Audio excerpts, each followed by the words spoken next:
हारून रशीद साहब, अब यकीनन आप इस पर रोशनी डालिए, लेकिन क्या इतनी बहस का आगाज तो हो जाना चाहिए कि एक्सटेंशन का हमेशा नुकसान होता है, कोई फायदा नहीं होता? देखिए जनरल कैनी एक्सटेंशन नहीं लेना चाहता था, मैंने बात कई दफ़ा एक्सप्लेन की है। ये बड़ी मुश्किल से हमने उन्हें राजी किया, उन्होंने कहा मैं तो इनकार कर चुका हूँ, और वाकई में इनकार कर चुके थे।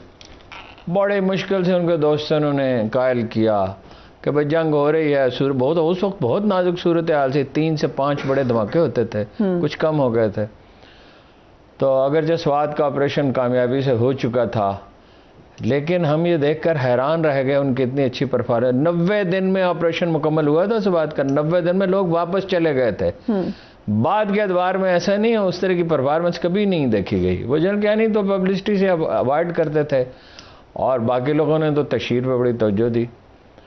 तो इसके बावजूद मैंने वज़ीर-ए-आज़म से भी पूछा, उन्हीं दिनों मेरी वज़ीर-ए-आज़म से मुलाकात हुई एक्सटेंशन के बाद, कि कैसे आपने उनको आमादा किया। तो उनके अल्फाज ये थे, मिन्नत समाजत से, यूसुफ रज़ा गिलानी ने कहा। लेकिन हम ये देखकर हैरान रह गए कि लोगों ने इस फैसले को पसंद नहीं किया। और इस दफा तो आपको पता है एक्सटेंशन कैसे हुई, यानी अपोजिशन की भी मदद हासिल की गई, खान साहब से भी कहा गया, पूरा बंदोबस्त किया गया। अलग ही जवाब ये मैं आपको बता दूं कि उनके चीफ ऑफ आर्मी स्टाफ बनने के बाद जिस पहले आदमी से उनकी मुलाकात हुई अखबार में इस समय से, वो मैं था, जल्दबाजी से। और क्या काम? और मुझे उन्होंने कहा था मैं आपसे मैंने ना उनसे कुछ पूछा नहीं था, मैं तो सिर्फ उनकी बात सुनने के लिए गया था। 2-3 दफ़ा उनका मैसेज आया, एक तो इलेक्शन 100% फेयर होंगे, और एक मैं 1 दिन की भी एक्सटेंशन नहीं लूँगा। और ये आखिरी 3-4 महीने में हुआ है ख़ास तौर पे। देखिए हुकूमत का जाना तो एक अलग बहस है, उसमें तो कई एक से ज़्यादा नुक्ता नज़र हो सकते हैं। आज़म सवाती का वाक़या उससे भी ज़्यादा अलमनाक, बहुत उतना ही अलमनाक है वैसे। एक 75 साल बूढ़े आदमी को पोते पोतियों के सामने मारना, उसके बरहना करना, उसकी फिल्म एक चलाना, उसकी तजलील करना, फिर गिरफ्तार किया हुआ है। अरशद शरीफ का कत्ल जो कभी पाकिस्तानी साहबत भुला नहीं सकेगी। और अखबार नवीसों को मुल्क छोड़ के जाना पड़ा, और तरह तरह के दबाव आए। ये भी मैंने इमरान खान साहब का इंटरव्यू किया, तो खालिस गैर सियासी इंटरव्यू, वो नशर नहीं हो सका। नशर नहीं हो सका? नहीं, यह अभी 1 महीना पहले क्या, उसका ऐलान भी कर दिया। इतना दबाव आया कि जिसकी कोई हद नहीं है। तो ये देखिए उनको ISPR की तश्कील 9 करनी होगी। ये नहीं कि ISPR के डीजी अच्छे आदमी नहीं, अच्छे भले आदमी हैं।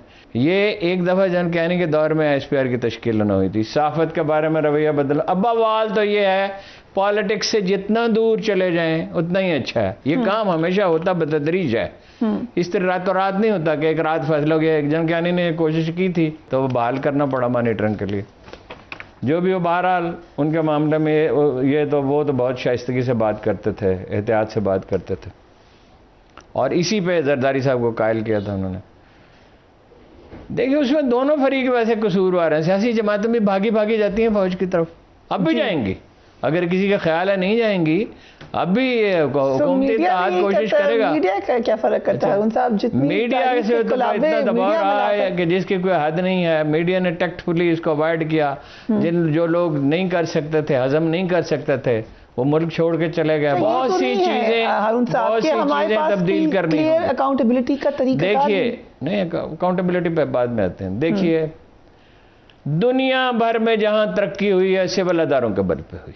ठीक, फ्रांस में तालीमी निज़ाम तबाह हो गया था, फौज ने उसकी तश्कीलों में मदद की पिछली सदी की बात। जैसे जनरल साहब ने अभी फरमाया, जल्जलों में, आफात में बड़ा अच्छा काम किया, इसमें कोई शुबह नहीं है। फौज के बगैर हो सकता ही नहीं था। कोरोना का नहीं हो सकता था, FATF का नहीं हो सकता था। बाढ़ तो वैसे मुकम्मल नहीं हुई है, जब से तालिबान आए हैं मसाइल बढ़ गए हैं। उससे पहले तो फिर भी रफ्तार बेहतर थी, और अभी तो उन्होंने TTP ने मुआहदा ही तोड़ दिया है, और उन्होंने कहा है सिक्योरिटी के बहुत चैलेंजेस हमला करेंगे, और किस धड़ल्ले से कहा कि बेगुनाहों को कत्ल करेंगे। उसका खुलासा तो ये है ना, बेगुनाहों को कत्ल करेंगे, और कोई तालिबान में उन्हें रोकने वाला नहीं है, और गुन गाने वाले तालिबान के बहुत हैं। तो ये बहुत से फैसले करने होंगे, लेकिन फैसलों में ज़रूरी होता है न तो वक्त ज़ाया किया जाए, न ताजील की जाए, हिकमत से काम लिया जाए। और बतदरी देखिए सिविल अदारे दुनिया में, ये कोरिया है, ये शुमाली कोरिया, ये जनूबी कोरिया, तहजीब एक, तारीख एक, रिवायात एक, तमद्दन एक, नस्ल एक, कितना फ़र्क है दोनों में। ये मैक्सिको का एक शहर है, आधा इधर है, आधा अमेरिका में है, कितना फ़र्क, बेशुमार फ़र्क है। सिविल अदारों को मजबूत करने के लिए मैं तो हमेशा इनसे, जब भी किसी से मुलाकात, अब तो खैर मैंने मिलना छोड़ दिया था 4-5 साल से, यही कहा भाई सिविल अदारे होंगे तो मुल्क, अदालत ठीक होगी तो इंसाफ होगा ना, पुलिस ठीक होगी तो दादरसी होगी ना, FBI ठीक होगा तो टैक्स कलेक्शन होगा।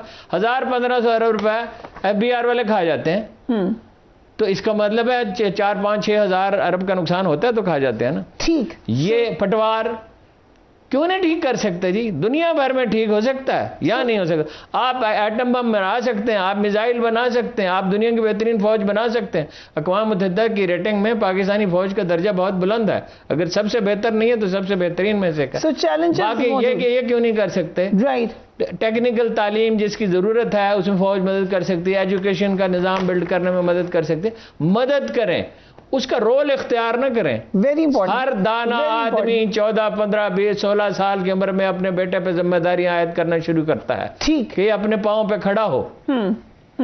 तो ये सिविल अदारों को मजबूत करना होगा और इसके लिए एक जामे हिकमत अमली बनानी होगी, और उस जामे हिकमत अमली पे मैं हमेशा कहता हूँ तदरीज के साथ अमल होगा। और ये फौज जो लोगों की आंखों का तारा थी, एक दफा जन कहने ने मुझसे कहा, वो एबटाबाद वाले बात के बाद, हमारी रेटिंग बहुत गिर गई, ग्राफ गिर गया। मैंने कहा ग्राफ क्या होता है? लोग इसको भूल जाएंगे, आपका कसूर नहीं है इसमें, आपका क्या कोई कसूर, आपने दानिस्ता किया है। तो कुछ अरसे के बाद मैंने पूछा ग्राफ कैसा है, उन्होंने कहा ग्राफ ऐसा कि लोगों ने ये सवाल ही पूछना छोड़ दिया, अब 80% चला गया। अगर आप ठीक कम, लोग अंधे नहीं हैं, ये बड़ा लोग बहरे भी नहीं है, लोग कम अकल भी नहीं है, राइट। फिर ये है कि कोई कौम तरक्की कर नहीं सकती अगर उसमें शऊर की एक सतह नहीं है, तालीम नहीं है। तालीम को बिल्कुल ही भुला दिया, बहुत सारी चीजों को भुलाया हुआ है। उसमें भी जो मदद ये कर सकते हो सिविल हुकूमत की जिम्मेदारी है। फिर एहतसाब, आपने कहा एहतसाब अदारे करते हैं, जो ये इमरान खान साहब कहते मैं छोड़ूंगा नहीं, बारहा उनसे कहा भाई आपका क्या ताल्लुक है जी? राइट, FIA करे, एंटी करप्शन करे, पुलिस करे, अदालत करे, नैब करे। राइट, लेट्स वॉच अतातारिक की क्या क्या बात हुई। पाकिस्तान मुस्लिम लीग नून ने और पाकिस्तान पीपल्स पार्टी ने ये तहैया किया है कि हर हरबा इस्तेमाल करेंगे मगर असेंबली, पंजाब असेंबली को तहलील नहीं होने देंगे, और जो गवर्नमेंट के बेंचेस पे बैठे अरकान असेंबली हैं उनसे रवाबित को तेज करने का भी आज फैसला हुआ है। और मजीद मशावरत के बाद तमाम इत्तेहादी पार्टियां आपस में मिलकर अगले लाहे अमल का एक आधे रोज में ऐलान करेंगी। हारून साहब, किस तरह रोक सकते हैं? मेरी समझ में तो नहीं आता कैसे रोक सकते हैं। असेंबली का इजलास हो रहा है, अब जो माहिरीन है उनसे हमने पूछा, वो कहते हैं इसमें गवर्नर राज भी नहीं लग सकता और नो कॉन्फिडेंस भी मूव नहीं हो सकती। इसी दौरान अगर असेंबली का इजलास जो है वो चंद लोग इससे इख्तलाफ करते हैं, इसी दौरान अगर असेंबली तहलील कर दी है तो और ये बड़ी पॉपुलर पार्टी है, अजीम लीडर है नवाज शरीफ साहब, तो इलेक्शन से घबराते क्यों? असेंबली टूट जाए, वक्त ही कौन सा रह गया? कह देना कि तमाम इलेक्शन इकट्ठे हो। नहीं तो तमाम इलेक्शन इकट्ठे करा देना, उसमें क्या है, बाकियों को भी साथ ही करा दे। हाँ तो इलेक्शन करा दे। स्टेबिलिटी इलेक्शन के बगैर अब नहीं आ सकती। डॉलर गिर रहा है, 300 अरब रुपये आपने कतर के और कुवैत के देने हैं फ्यूल के, अपना वो गैस कंपनियां दिवालिया हो रही हैं, डॉलर की हालत ख़राब है, बाजार हिस्स की ख़राब है, जो अशाया खुरनोश की कीमतें बढ़ रही हैं, पैसा ज़्यादा से ज़्यादा प्लाटों की ख़रीदारी में जा रहा है, धड़ाधड़ लोग डॉलर ख़रीद रहे हैं, अफ़गानिस्तान जा रहा है, फॉरेन इन्वेस्टमेंट रुक गई है। तो ये स्टेबिलिटी के बगैर भी कभी कोई इकानमी चली है? तो आपको लगता है इलेक्शन इस जो थ्रेट दी है खान साहब ने, इससे हो जाएंगे जनरल इलेक्शन? वैसे जाहिर मुझे तो यही लगता है, और उससे पहले कशीदगी कम करनी चाहिए, यानी खामोशी के साथ, एलानिया नहीं, उसमें फिर प्रॉब्लम्स पैदा हो जाते हैं।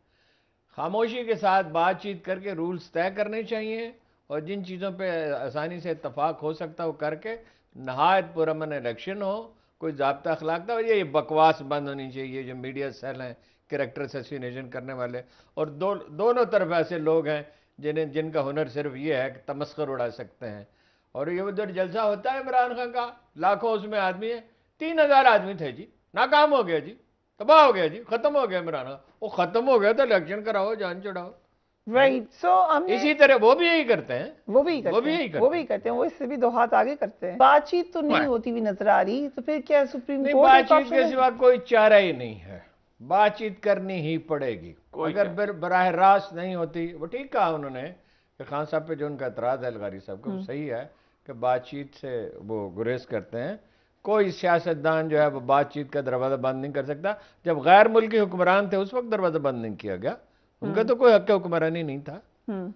तो वो अंग्रेजों से मुज़ाकरात किए।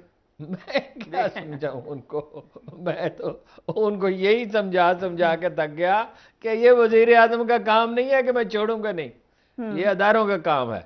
और भी बहुत सी बातें, लेकिन इर्द गिर्द जो लोग होते हैं ना वो असरअंदाज होते हैं। लीडरों का उमूमी मिजाज ये है, खान साहब का भी यही है कि इर्द गिर्द जो लोग हैं जो हर वक्त, वो एक वाक़या था, वो लंबी बात है, तो उन्होंने कहा ये सब लोग मेरी बात मानते हैं, आप मुझसे कहा कि तुम क्यों नहीं मानते। मैंने कहा ये आपको कायदे आज़म समझ रहे हैं, मैं आपको इमरान खान समझता हूँ। मैं समझता हूँ कि आपको इतने बड़े सियासी मुदब्बर नहीं है। बातचीत तो करनी ही पड़ेगी, अगर बराह रास्त नहीं होती, बिल वास्ता हो। मुझे ये दिखाई देता है कि अगले चंद हफ्तों में जरूर बातचीत होगी बिल वास्ता ही शायद, और कोई टर्म्स कंडीशन। एक फुटबॉल का मैच नहीं हो सकता भाई रूल्स के बगैर तो।